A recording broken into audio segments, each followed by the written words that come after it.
200 Filipino soldiers and workmen at Fort San Felipe Arsenal in Cavite, Philippines, mutinied on January 20, 1872, which led to the Philippine Revolution in 1896.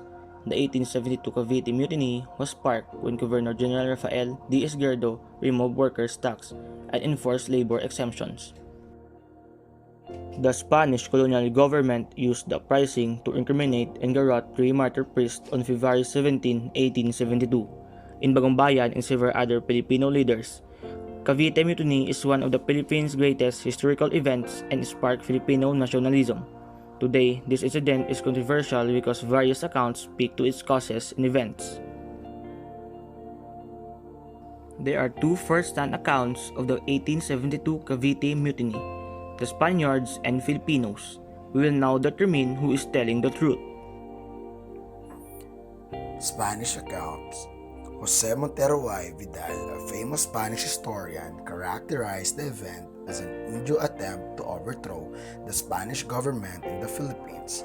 Montero and Izquierdo agreed that the loss of advantage enjoyed by the Cavite arsenal workers, such as non-payment of tributes and exception from forced labor, was the fundamental reason for the revolution.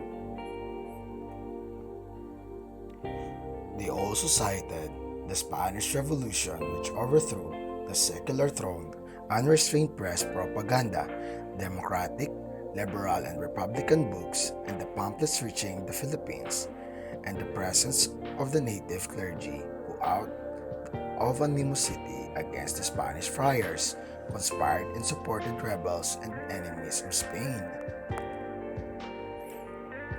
Montero contributed to the Real Academia de la Historia and authored 3 volumes of his book, Historia General Filipinas desde el descubrimiento de Díaz Islas hasta nuestros días, which includes his first-hand account of the Cavite Mutiny. These 3 volumes were successively published in 1887, 1894, and 1895. Source of publication: Madrid M. Tello, 1887 to 1895.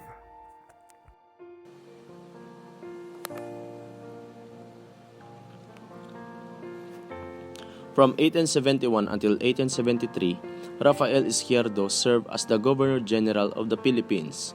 In contrast to the liberal government of his predecessor, he was renowned for his practice of Iron Fist-style government. The soldiers of engineering and artillery corps were now compelled to pay taxes and undertake manual labor, when they had previously been excused. In Rafael Izquierdo's account, the mutiny was planned by native Filipino priests, several mestizos, and lawyers fighting against crimes and abuses under Spanish regime. In his official report to the King of Spain, he magnified the event and used it to implicate the native clergy that was then active in the call of secularization of parishes. He also said that 3 Filipino priests, Mariano Gomez, Jose Burgos, and Jacinto Zamora, intend to overthrow and assume the roles of the Spanish rulers.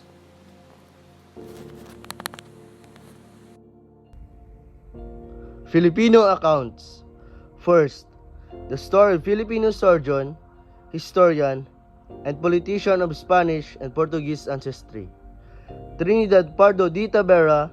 Trinidad was noted for his contributions on Philippine culture. Filipino academic and researcher Dr. Trinidad Hermenegildo Pardo de Tavera was the one who authored the Filipino account of the bloody encounter in Cavite. According to him, the occurrence was nothing more than a mutiny by the Cavite Arsenal's native Filipino soldiers and laborers who were upset with the elimination of their privileges.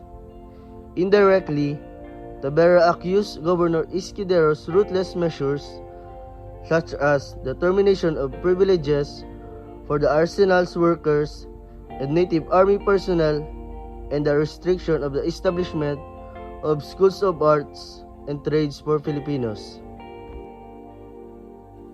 Tavera claimed the Spanish friars and Izquierdo exaggerated the Cavite Mutiny as a full-fledged plot including the native army. Cavite and Manila civilians and the native clergy to destroy the Spanish government in the Philippines. Edmond Pascu, a Frenchman living in Manila during the Revolution, described it and its motivation in 1877 piece for Review de Monde. His account confirmed that the crisis occurred because Governor General Rafael Izquierdo Y. Gutierrez taxed soldiers and employees.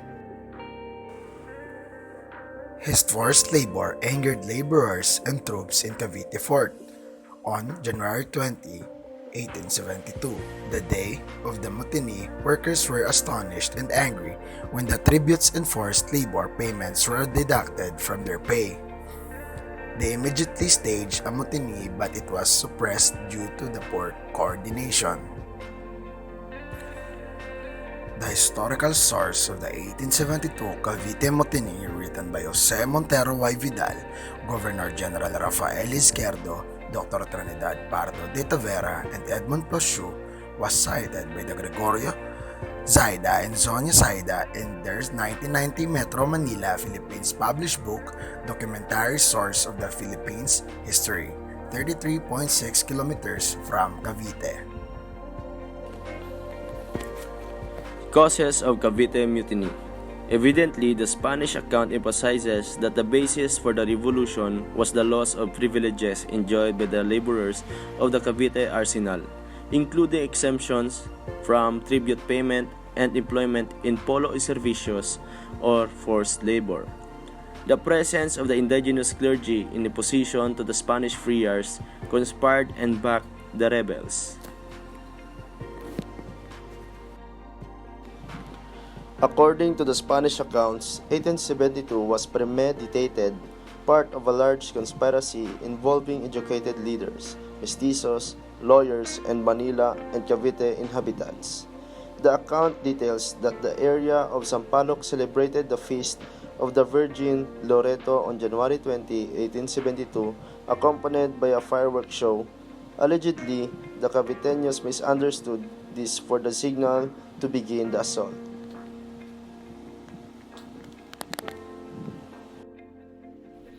Nevertheless, according to Filipino accounts, the friars used the occurrence as part of the bigger plot to consolidate their power, which had begun to show fractures due to Filipino discontent.